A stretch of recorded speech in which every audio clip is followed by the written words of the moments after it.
جی حضرت جی، آپ سے مجھے دو تین نماز کے بارے میں سوال کرنے تھے. ایک تو یہ کہ جو شخص اذان دیتا ہے کیا اس کے اوپر یہ لازمی ہے کہ وہی اقامت بھی کرے نماز کی؟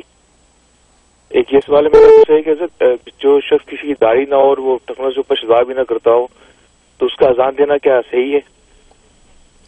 اور حضرت یہ کہ بغیر ٹوپی کے جو لوگ نماز پڑھتے ہیں، سر بہت میں سارے لوگوں کو دیکھتا ہوں، میں بڑی بڑی عمر کے ماشاءاللہ لوگ ہوتے ہیں اور وہ بغیر ٹوپی نماز پڑھ ہوتے ہوں، ان سے کچھ بات بھی کہیں تو بحث کرنے لگتے ہیں کہ نماز جائے گا، نماز ہوتی ہے. ویسے مجھے بہت عجیب سا لگتا ہے کہ آداب کے خلاف ہے نماز کے. یہ دو تین سوالات ہیں سر، میں اپنے جواب دے دیے. بہت شکریہ آپ کا، ہمیں دعا میں بہت یاد رکھیے گا سر. شکریہ. جی جہاں تک پہلے سوال کا تعلق ہے، ہاں یہ مسئلہ ہے کہ جو اذان دے اسی کا حق ہے کہ وہ اقامت کرے.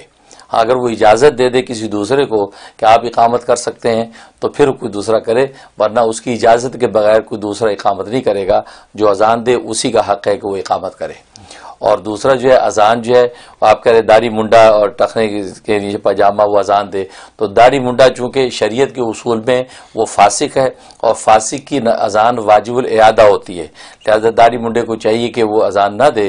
اگر دے گا تو اس اذان کو لوٹانا واجب ہوتا ہے، اور یہاں آپ کو پتہ لوٹاتے نہیں ہیں تو اذان دے دی کہ بس یہ ہو گئی اذان. تو یہ شریعت کے مسئلے میں تساہل کرتے، ایسا نہیں کرنا چاہیے. جو اصول اپنی جگہ ہے ٹھیک ہے، آپ کو توفیق ابھی نہیں ہے رکھنے کی، آپ توفیق اللہ سے مانگتے رہیں، لیکن آپ اذان جو ایک منصب ہے، امامت ایک منصب ہے، کیونکہ دنیا کے اندر بھی آپ نے دیکھا ہے جب بھی کوئی ایک عہدہ اس عہدے کی کچھ ریکوائرمنٹ ہوتی ہیں، کچھ اس کے جو ہے وہ شرائط اور تقاضے ہوتے ہیں دنیا میں پورے کرنے پڑتے ہیں.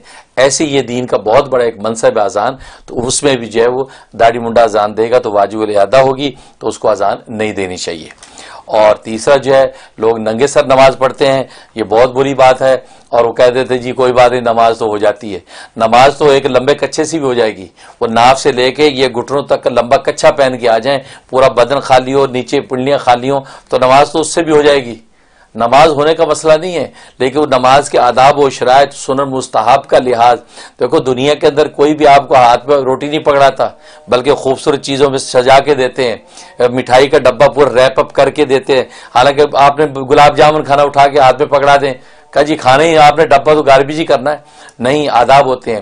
اسی طرح یہ سنن مستحب جو ہوتے ہیں ان کی مثال ناک، کان، ہونٹ، آنکھوں کی ہوتی ہے.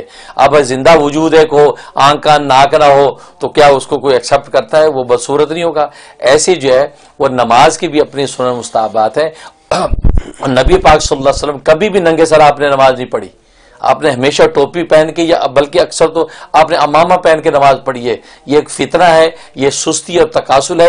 اس لیے ایسی نماز جو ننگے سر پڑھی جائے اس تکاسل کی وجہ سے وہ جو وہ مکروہ ہوتی ہے. لہذا جب آپ نماز پڑھنے آئے ہیں تو خام کا نماز کو کیوں مکروہ کرتے ہیں؟ اس لیے آپ جو ہے وہ ٹوپی پہن کے نماز پڑھیں اور اللہ تعالیٰ اس کو قبول کریں گے.